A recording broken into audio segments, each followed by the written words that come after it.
aporte centrado en la cuestión de las trayectorias escolares, las trayectorias de los estudiantes, un aporte que tampoco puede pensarse si no es en función de las condiciones institucionales.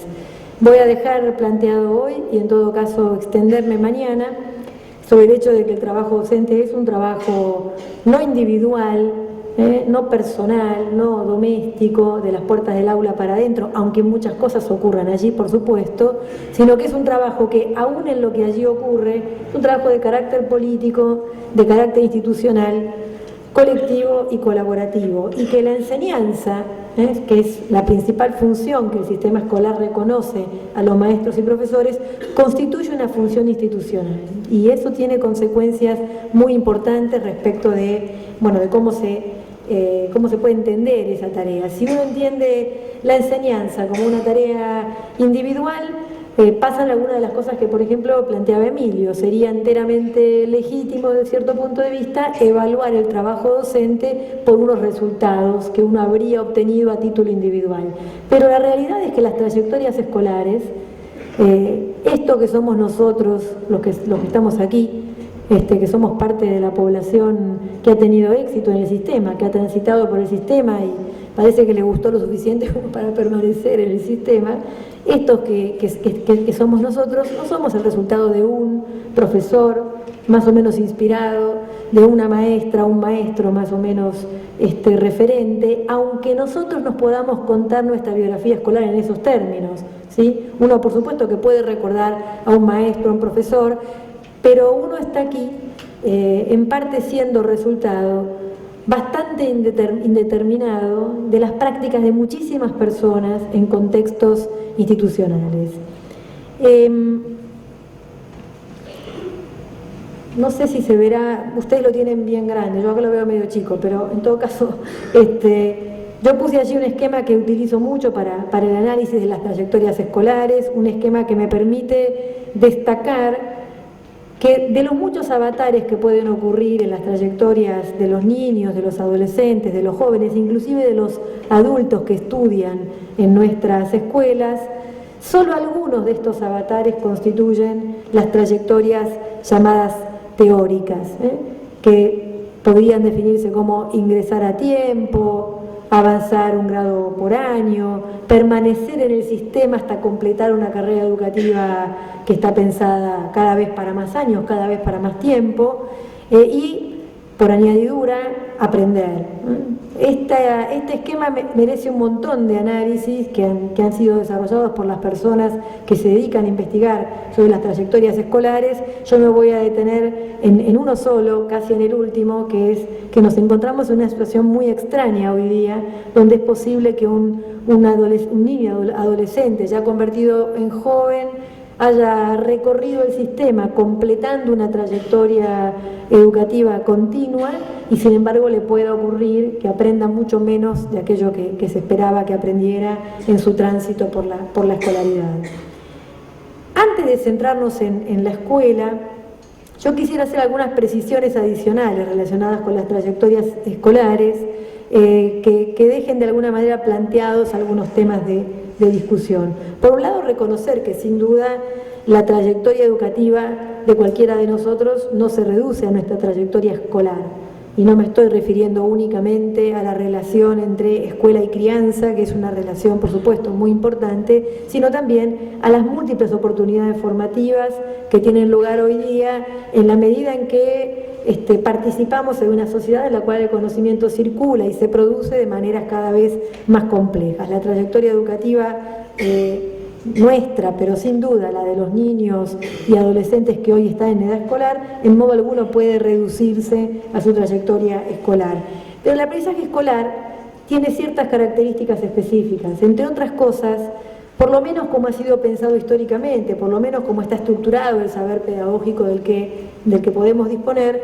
En ese saber pedagógico, el aprendizaje escolar requiere continuidad, requiere enlazar, requiere coordinar, requiere integrar, requiere algo de eso que hace el sistema en un proceso prolongado en el tiempo y que parece que se nos pierde en unas visiones contemporáneas sobre la enseñanza que tienden a descuidar este aspecto de la continuidad y a introducir, por lo tanto, como trato de poner allí en la tercera de las frases, fuertes discontinuidades en las cronologías de aprendizaje, a veces en una misma escuela y seguramente entre escuelas.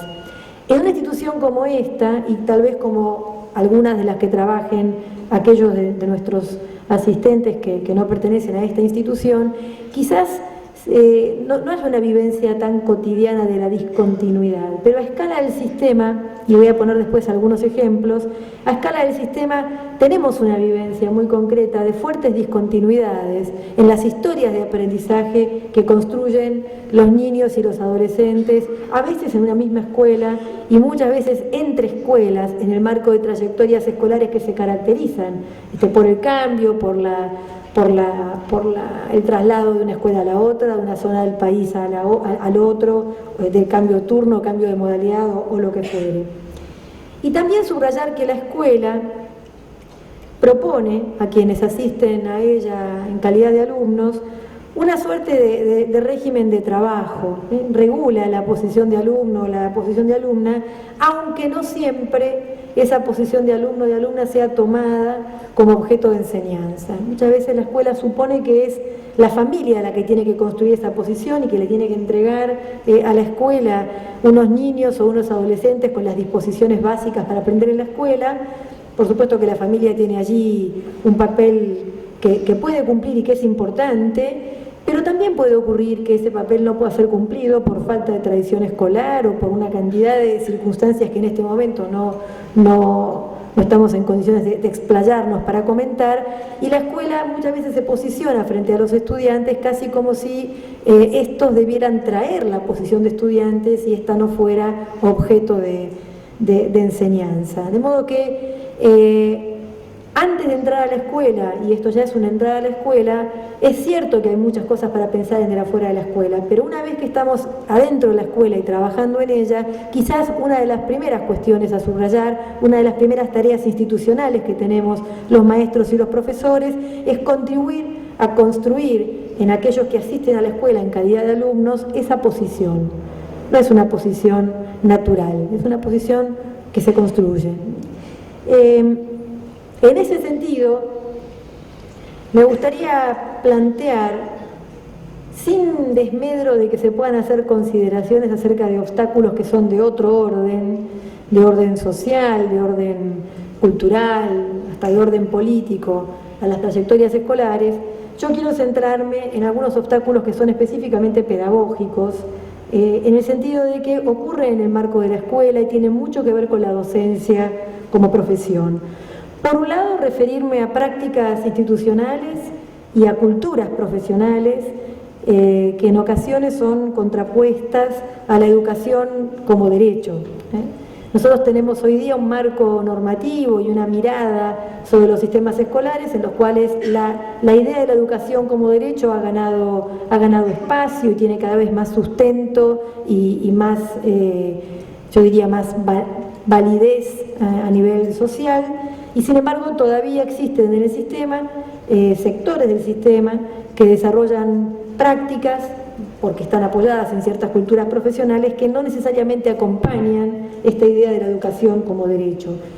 Pero además, aun cuando puedan existir culturas y prácticas que sí acompañen la idea de la educación como derecho, también es cierto que existen aspectos estructurales de la escolaridad que plantean obstáculos a las trayectorias de los niños y adolescentes en nuestras escuelas, aspectos que son organizacionales y también pedagógicos. A título de ejemplo, por ejemplo, en mi país sucede, y conversando con algunos colegas del Uruguay el fin de semana pasado, algo de esto se podía reconocer también, un ejemplo de una práctica institucional que es contrapuesta a la educación como derecho es convertir la inasistencia al nivel inicial en un impedimento para ingresar a la escolaridad primaria. Eso es algo que está en contra de la educación como derecho. Una cosa es que nosotros reconozcamos la importancia de que los chicos asistan a la escuela cada vez más temprano, y otra cosa es que después el incumplimiento de ese derecho, que después de todo es una responsabilidad del Estado y del sistema, se convierta en un motivo para que los sujetos no se escolaricen. Desde el punto de vista, en cambio, de los aspectos estructurales de la escolaridad, aspectos que tienen que ver con la organización escolar y con el saber pedagógico, podemos ejemplificar estos obstáculos con las dificultades que tenemos para pensar las escuelas como ámbitos donde se puedan producir reagrupamientos diversos. El sistema escolar ha tenido un único modo instituido de reagrupar a los estudiantes, que es la repitencia. Ese ha sido su modo histórico de reagrupar. Agrupaba inicialmente por edad, se iniciaba una trayectoria que debía ser continua, completa, de avance progresivo, como planteaba la diapositiva hace 3 o 4 para atrás, y el modo del sistema de reagrupar cuando eso no ocurría era la repitencia. Hoy sabemos que la repitencia no tiene el efecto que le suponíamos en términos de reencauzar los aprendizajes de los sujetos, y sin embargo afrontamos obstáculos estructurales y además límites en nuestro saber pedagógico para producir otras formas de reagrupamiento. En esta mirada del trabajo de enseñanza, en esta mirada del trabajo docente, en esta mirada de las trayectorias escolares, que trata todo el tiempo de situar un nivel de análisis institucional, un nivel de análisis que escape a esta mirada casi doméstica de la enseñanza y casi doméstica de las trayectorias.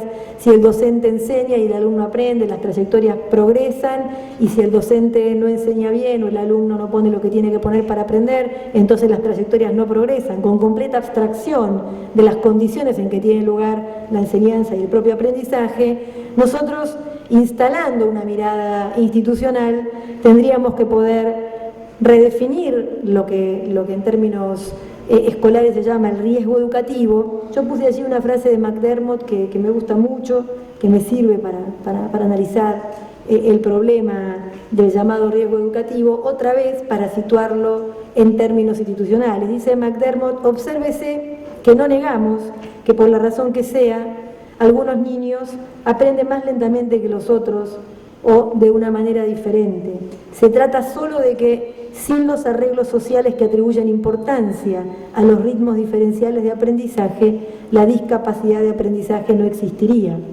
No estamos diciendo que no hay diversidad, lo que estamos diciendo es que en una institución normalizadora es la normalización que propone la institución la que convierte la diversidad en un problema y eventualmente hasta inclusive en una discapacidad.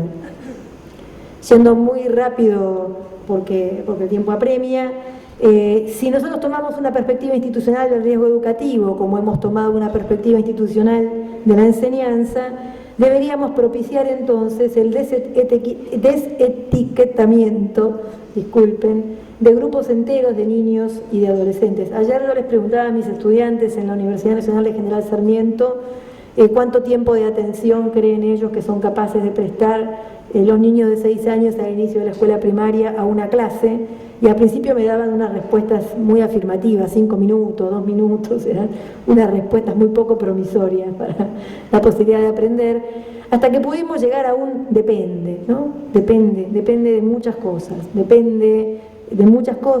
entre ellas depende, por supuesto, de la naturaleza de la propuesta educativa, de aquello que se les propone como ocasión para poder aprender. Y si uno empieza a mirar de manera un poco más fina cuáles son las condiciones institucionales que están delimitando el aprendizaje, entonces puede trabajar desetiquetando grupos enteros de niños y adolescentes que están mirados como en riesgo educativo, como si portaran alguna cualidad subjetiva que los pone en riesgo, y como si este riesgo no tuviera que ver con las propias condiciones de la enseñanza. En ese sentido, considerar las definiciones del riesgo educativo como transitorias y en alguna medida operacionalizarlas, preguntarnos qué hacer con el currículum único, con el aula estándar, con el método uniforme, que han sido estructurantes del sistema escolar, definitorias de lo que significa enseñar, y que nos ponen frente a una tensión hoy día, porque como les decía al principio,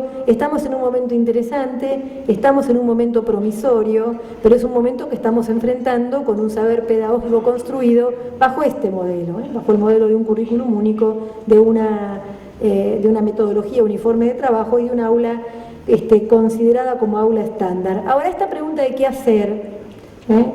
No es qué debe hacer cada uno, y ahí es donde quiero volver a enlazar con el trabajo docente y la institución.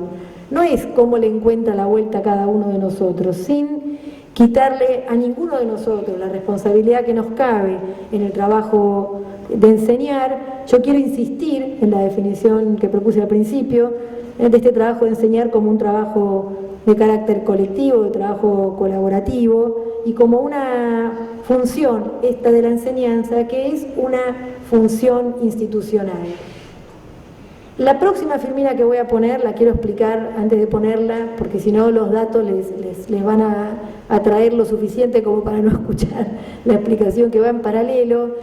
La próxima filmina que voy a poner trata de enlazar la enseñanza como decisión que se toma casi en solitario por parte de muchos maestros y maestras, las oportunidades de aprendizaje de los chicos y las chicas, de los nenes y las nenas en este caso, en las escuelas, y las trayectorias escolares. Fíjense, lo que puse allí alcanza con que vean que lo que se ve son unas barras bastante diversas.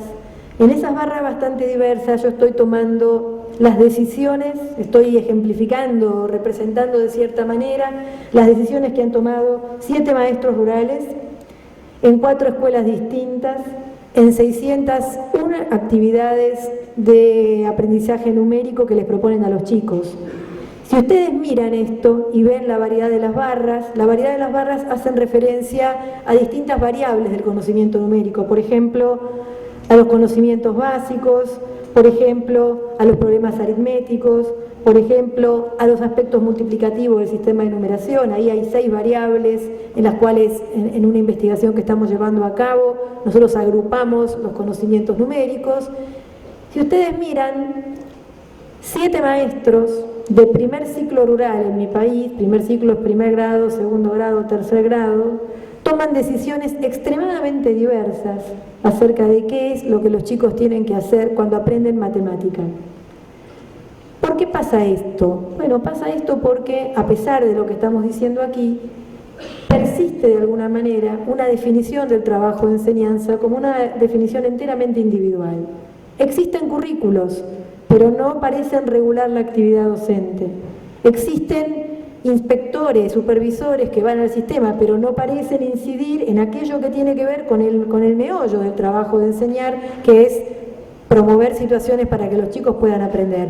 Si uno mira lo que le puede pasar a los chicos entre escuelas y en una misma escuela, y se apoya para eso en este gráfico como un ejemplo posible de lo que ocurre, lo que se da cuenta es que algo tan central para la trayectoria escolar como la construcción de conocimientos numéricos en los 3 primeros grados de la escuela primaria parece ser algo que queda al arbitrio de la decisión de cada maestro. Y no es que no hay currículo, y no es que no hay inspección, y no es que no hay una formación docente, por cierto, bastante normalizada desde cierto punto de vista, pero hay algo que parece perdido, que es esta perspectiva institucional, que hace de la trayectoria de los estudiantes no el resultado de la decisión individual y azarosa de un conjunto de maestros, sino el resultado de una planificación a escala del sistema y de una decisión profesional que se coloca en ese marco de planificación. Para cerrar, decir que lo que estoy diciendo en modo alguno se traduce en que entonces, como decía Emilio y señalaba bien el problema, no se trata entonces ahora de caer sobre los sujetos, sobre los agentes, sobre los docentes, como si el problema estuviera en lo que ellos hacen a título individual. Si lo que ellos hacen a título individual introduce fuertes discontinuidades en las cronologías de aprendizaje de los estudiantes, es porque hay a escala del sistema condiciones que hacen esto posible. Entonces, cerrar reivindicando una vez más, como tantas otras veces lo he hecho en este país y lo hago en el mío, la centralidad de la política para la mejora de la enseñanza. En la perspectiva que estoy sosteniendo aquí, la enseñanza no es un problema que haya que resolver a título individual, a título doméstico, cada uno cerrando la puerta de su aula viendo qué hace para adentro con los chicos, sino que es un problema que tienen que resolver las políticas en un trabajo que, desde mi punto de vista, tiene que hacer 2 cosas. Primero, tiene que analizar con mucho cuidado cuáles son las características del proyecto pedagógico, del proyecto didáctico que se requiere para que los propósitos de las políticas puedan cumplirse, para que estas trayectorias escolares que queremos continuas, completas y con aprendizajes relevantes puedan producirse, y que establezca, sobre la base del conocimiento fundado acerca de la enseñanza, ciertas condiciones que son organizativas, institucionales, presupuestarias, normativas, para que ese proyecto didáctico pueda desplegarse. Yo no estoy aquí para desresponsabilizar en modo alguno a cada uno de nosotros por lo que hacemos, pero sí estoy aquí para decir que la mejora que cada uno de nosotros puede hacer de la enseñanza, de acuerdo con su leal saber y entender, hoy en día es un problema. Si no hay ciertos acuerdos colectivos a escala de la institución, si no hay ciertos acuerdos colectivos a escala de la profesión, y si no hay ciertos acuerdos colectivos acerca de cómo las políticas estructuran el trabajo de maestros y profesores en las escuelas. Muchas gracias.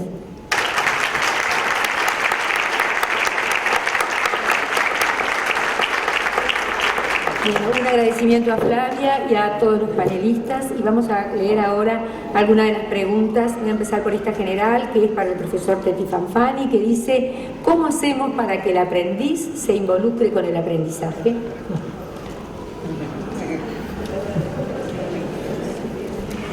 Puedo completarla con esta que te va a completar, que dice también: ¿cómo cree usted que se podría lograr la cooperación del estudiante? ¿Cómo generar hoy el interés de los adolescentes?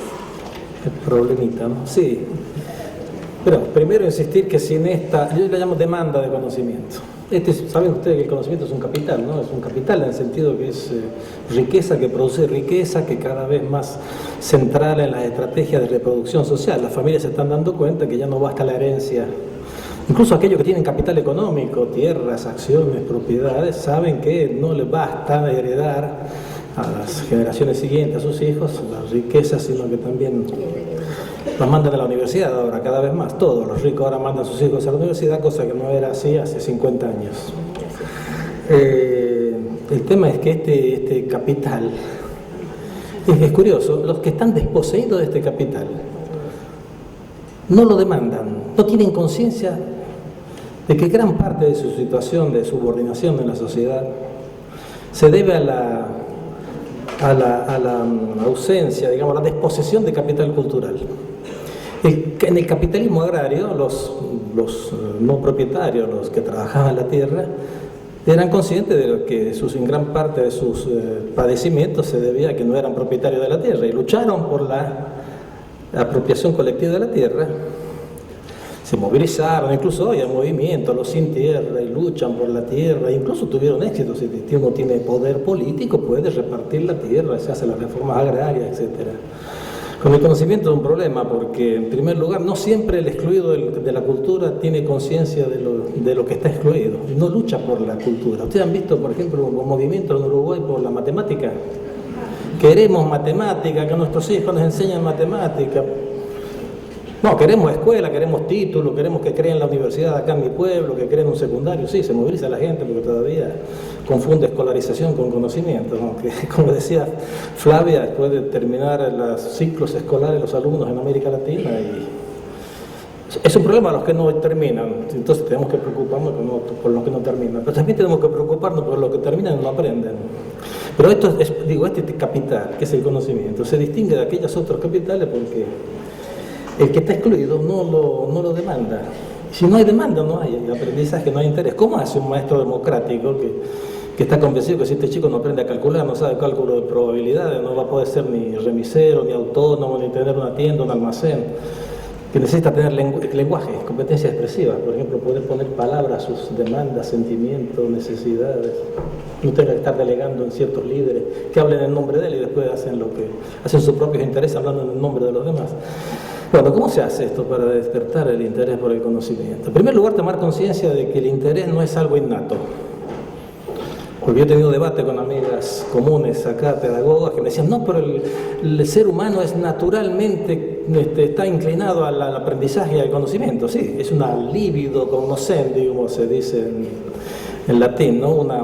propensión, una inclinación a conocer, forma parte del equipamiento del ser humano, es una constante antropológica. Pero el objeto de ese conocimiento puede ser cualquiera.